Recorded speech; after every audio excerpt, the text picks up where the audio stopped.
The adoption of virtualization has unlocked new perspectives, expanded freedom, and intensified immersion in the realm of art. Now people of all ages can explore and interact with exhibits at their own pace, fostering a more receptive learning atmosphere and encouraging intercultural dialogue. Come along with us as we walk you through the exciting journey of crafting your very own virtual museum. In this tutorial, we'll use Rhino, a powerful 3D modeling software, to design a custom museum layout, and a Spatial, a versatile platform for creating virtual 3D experiences to bring our museum to life. Together, they make the perfect combination for crafting an immersive and engaging virtual museum experience. Before we dive into the details, let's quickly go over the overall flow of this video. We'll cover setting up your Spatial account and review the supported file types, designing your museum layout in Rhino, exporting your museum model for Spatial, importing your museum model into Spatial, curating your exhibits in Spatial. By the end of this tutorial, you will have all the knowledge and tools needed to create an amazing virtual museum. But first, sign up for a Spatial account by visiting their website. Once you've signed up, navigate to the dashboard and create a new project. You'll be able to upload your museum model from here later on. Before we delve into Rhino, let's take a moment to review the file formats supported by Spatial. Their recommended formats are GLB and GLTF, but they also accommodate FBX and OBJ files. With this information in mind, we'll ensure a smooth design and import process as we move forward. Crafting a well-designed museum layout is essential for an enhanced visitor experience. But first, let's start by deciding whether you want to create a custom layout from scratch or download a pre-made model online. If you choose a pre-made model, make sure it's compatible with Spatial, or convert the file using available software. You may find 3D models on websites such as Sketchfab, TurboSquid, or CG Trader. In this tutorial, we'll demonstrate how to use Rhino to build the space and various components for our museum. If you decide to create your own design, keep in mind the flow of foot traffic, accessibility, and exhibit visibility. As you work on your design, strive to make it visually appealing and engaging for your virtual visitors.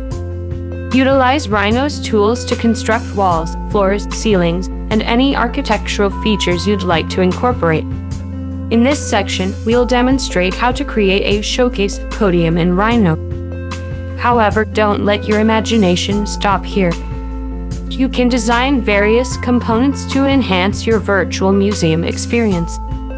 By adding materials, you can create a more realistic look and add interactivity to engage your visitors.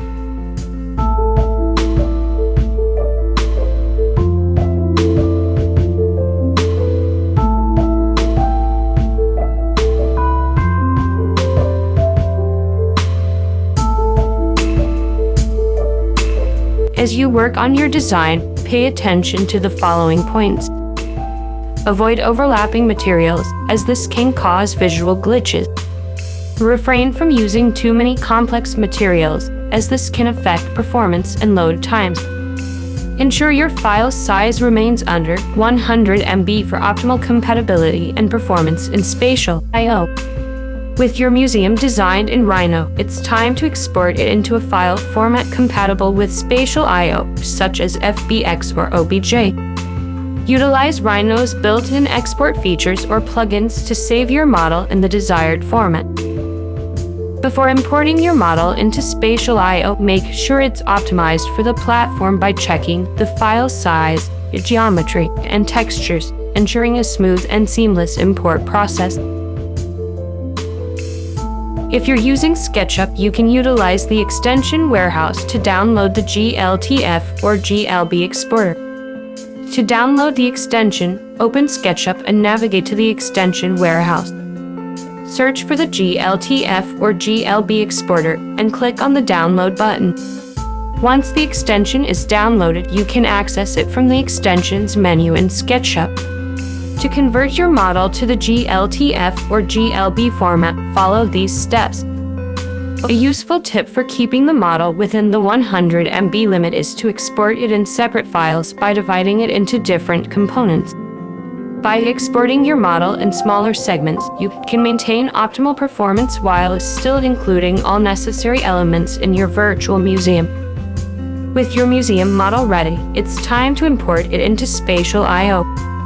In your project, click the Import button and select your exported file.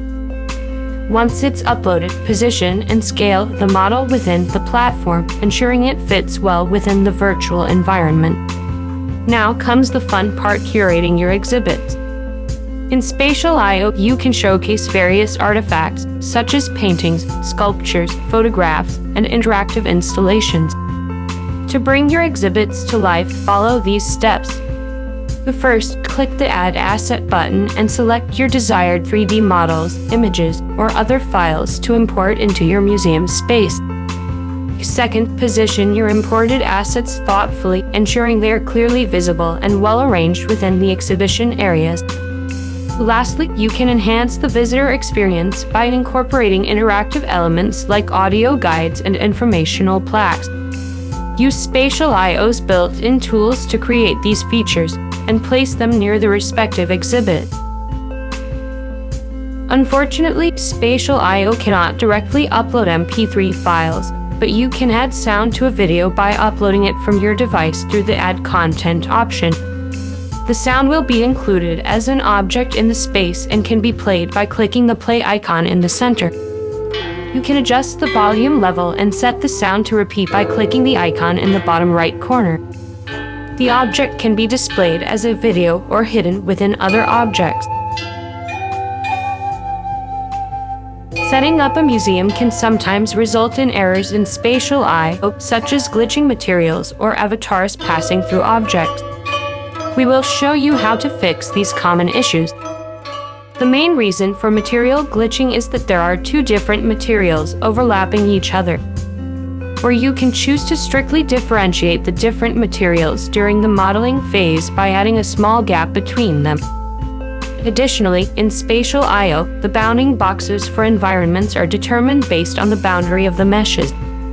To increase the navigable area in a custom environment, one workaround is to add a small transparent box outside of the environment using meshes acting as colliders.